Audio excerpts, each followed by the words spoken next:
We are continuing with the teachings of Sri Nisargadatta Maharaj from the book I Am That.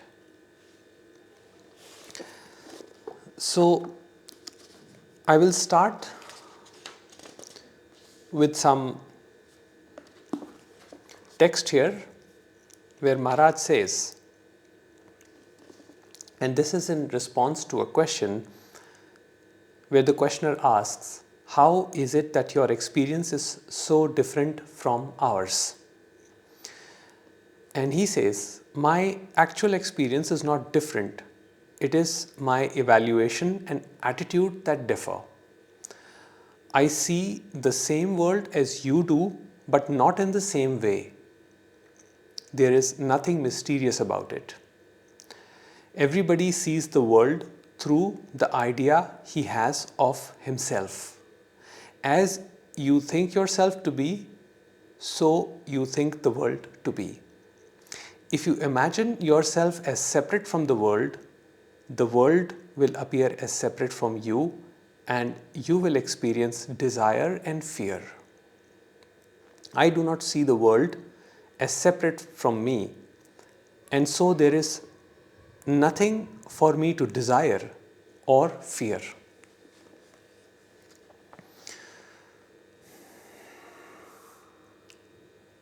When the sense of personal identification is high, we see ourselves as this separate entity, as this subject that is interacting with this world, which is composed of objects. And this separation between the subject and the object causes the filtered perception, because subject or me is a conditioned entity.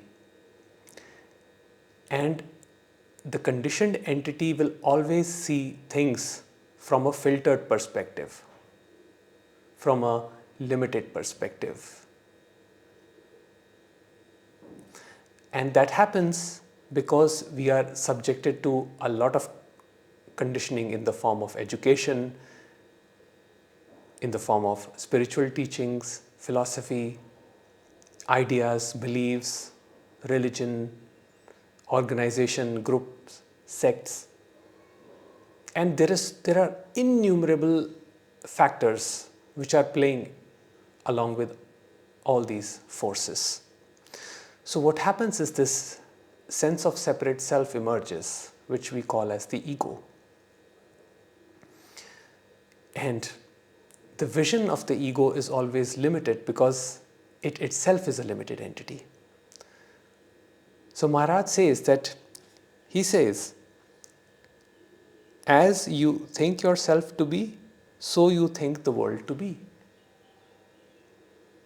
If there is unrest within oneself, that unrest will be projected out onto the world.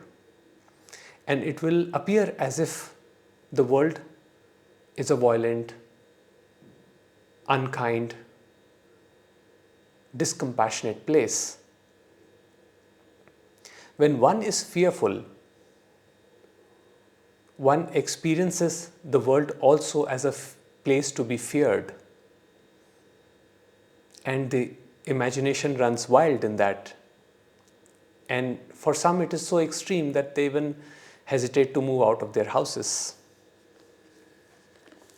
So this is what Maharaj is pointing to. He says that because I do not see myself as separate from this world, I do not breed any kind of desire or fear. Maharaj does not live with the sense of separate self. He sees his entity, that is his mind-body organism, as one of the objects among many others. And in that continuation, I'll read a couple of his words. He says, see yourself as you are, and you will see the world as it is, a single block of reality, indivisible, indescribable. Your own creative power projects upon it a picture, and all your questions refer to the picture. Now this is an important point here. He says, I'll repeat this again, your own creative power projects upon it, the world, a picture, and all your questions refer to the picture. It is your own imagination that labels the world, the people, things as good, bad, ugly, moral, immoral. So all of this duality is created by the creative imaginary power. That is your mind. A mind that is the separate self. And with that imagination, questions spring up. What kind of questions? Why am I in this world? Why is world a horrible place? I received a question recently from someone, and she asked me, why should we bring a life into this world when in the end it's a zero game? If all of us have to die and live a painful existence, why should I even bother doing anything or, procreate?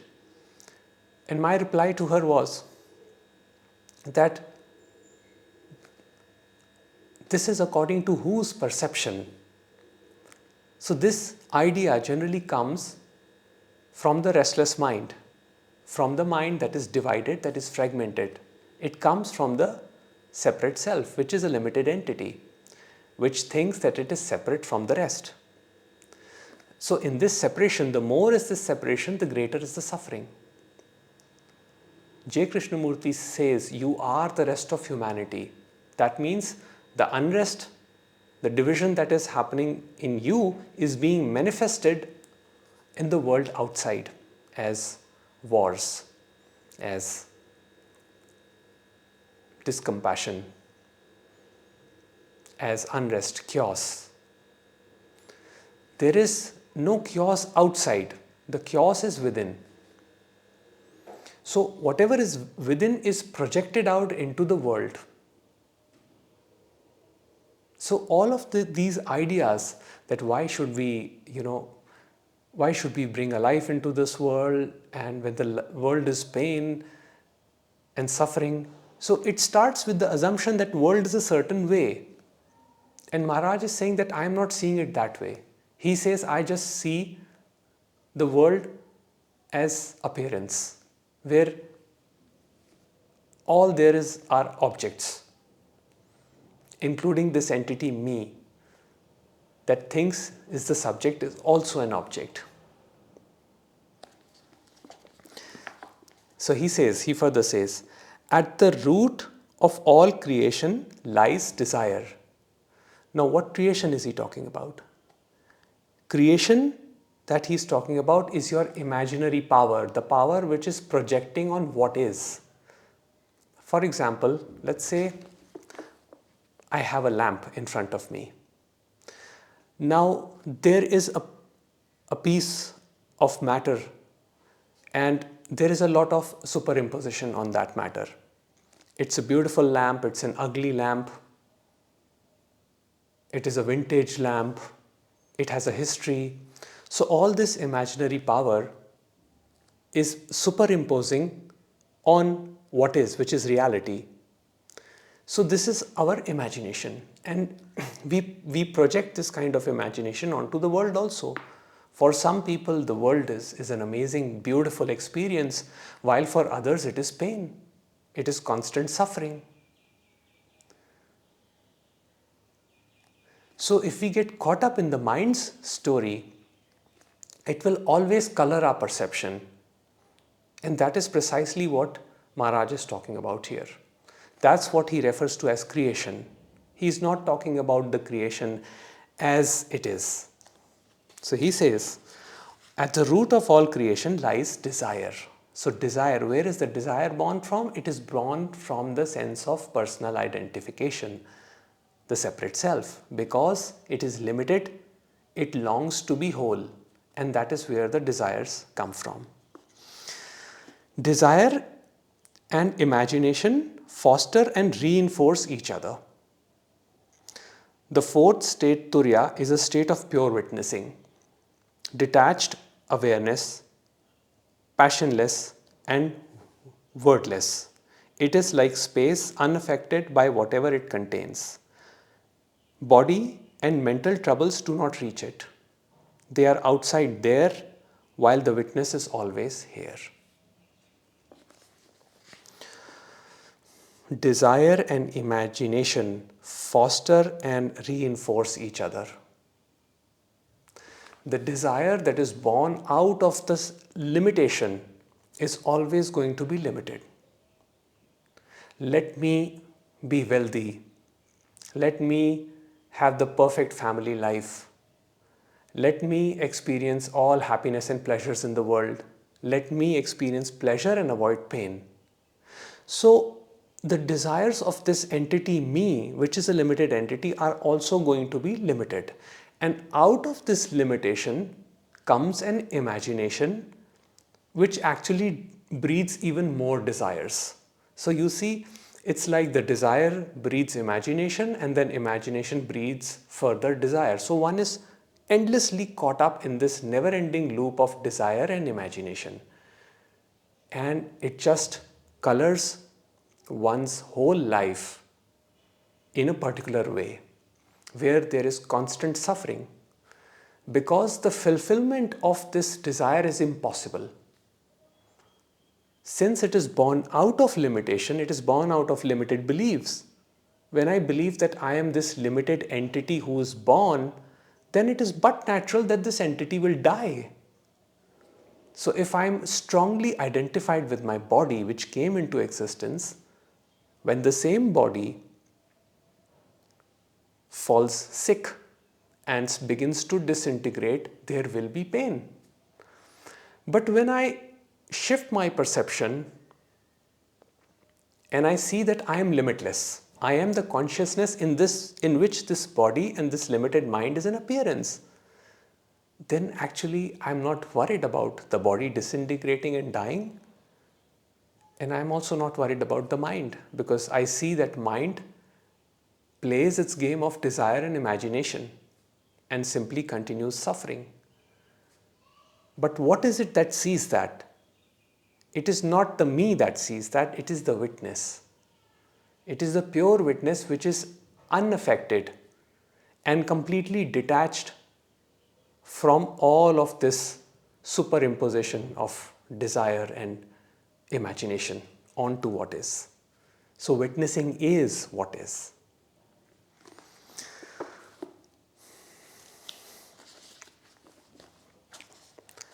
Maharaj says, find the permanent in the fleeting, the one constant factor in every experience. And then the questioner asks, what is this constant factor in every experience? And Maharaj says, my giving it various names and pointing it out in many ways will not help you much, unless you have the capacity to see. A dim-sighted man will not see the parrot on the branch of a tree, however much you may prompt him to look. At best, he will see your pointed finger. First, purify your vision. Also, you must be eager to see. You need both clarity and earnestness for self-knowledge. You need maturity of heart and mind, which comes through earnest application in daily life of whatever little you have understood. There is no such thing as compromise in yoga. If you want to sin, sin wholeheartedly and openly. Sins too have their lessons to teach the earnest sinner as virtues, the earnest saint. It is the mixing up of the two that is so disastrous. Nothing can block you so effectively as compromise, for it shows lack of earnestness, without which nothing can be done.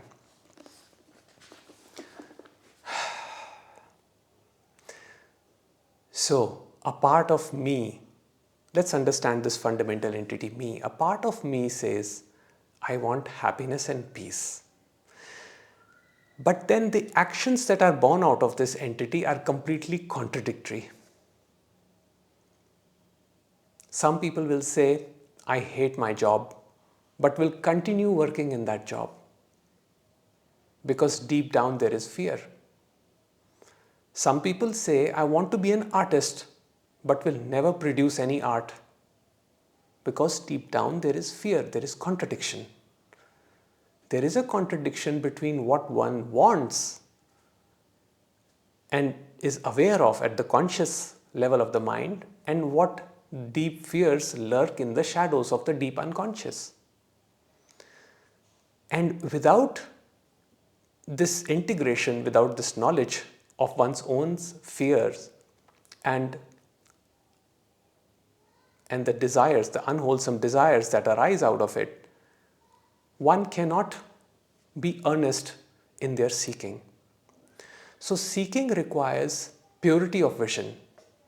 That means one has to drop their filtered conditioning which is formed out of the past in order to see what is, things as they are.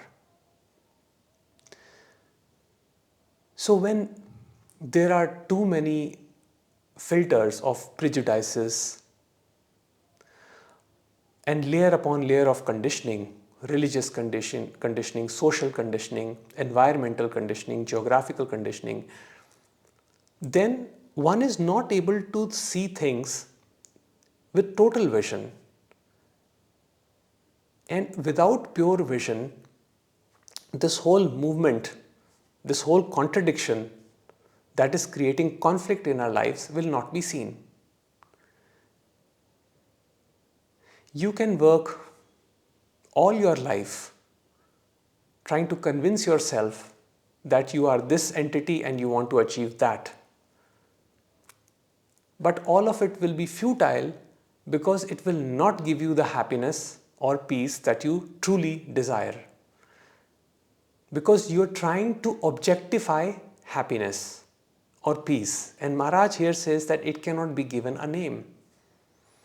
It cannot be the constant that is witnessing the movement cannot be objectified.